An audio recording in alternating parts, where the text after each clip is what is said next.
അതുകൊണ്ടല്ല ഇപ്പൊ വരുന്ന സിനിമകളൊക്കെ ഞെട്ടിക്കുക. അതിൻ്റെ മോളിൽ ചെയ്യണമെന്ന് ആലോചിക്കുമ്പോഴത്തെ തന്നെ വയറ്റിൽ എന്തോ ഉത്രാളം തോന്നും. പുതിയ സിനിമകളൊക്കെ വലിയ പ്രതീക്ഷ തരുന്നതാണ്. ഇപ്പോൾ സിനിമയുടെ നല്ല കാലമാണെന്ന് എല്ലാവരും പറയുന്നു.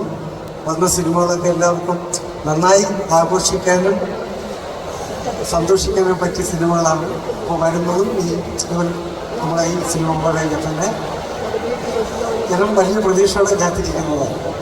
അതോടൊപ്പം തന്നെ ഇന്ത്യയുടെ ചോദിക്കാനുള്ളത്, ലൈക്ക് വസ്ത്രാലങ്കാരത്തിൽ നിന്ന് തുടങ്ങി ചെറിയ ചെറിയ കഥാപാത്രങ്ങൾ ചെയ്തു, കോമഡി ആയിട്ടുള്ള കാര്യങ്ങൾ ചെയ്തു, വില്ലൻ വേഷങ്ങൾ ചെയ്തു, നായക വേഷങ്ങൾ ചെയ്തു.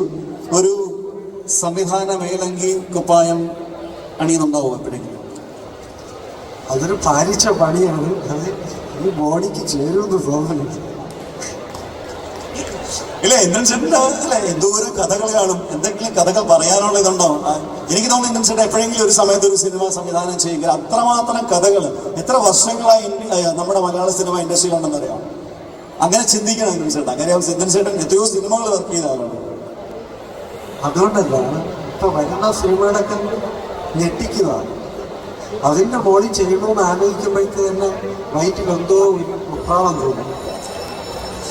അത് അദ്ദേഹത്തിന്റെ വളരെ മോഡസ്റ്റ് ആയിട്ടുള്ളൊരു റിപ്ലൈ ആണ്. പക്ഷെ വരുന്ന സിനിമകളിൽ ഞെട്ടിച്ചുകൊണ്ടിരിക്കുന്ന ഗംഭീര കഥാപാത്രങ്ങളും ചെയ്യുന്നുണ്ട് അദ്ദേഹം. ഈയിടയ്ക്ക് ഞാൻ ആവേശത്തില് നമ്മുടെ ഷാനുവിന്റെ ഫഹദിന്റെ കഥാപാത്രത്തിന്റെ ഒരു ട്രോള് കണ്ടപ്പം ഇദ്ദേഹത്തിന്റെ പഴയ ലുക്ക് റെഫറൻസിൽ ഒരു ട്രോള് കണ്ടായിരുന്നു വേറൊരു സിനിമയുടെ.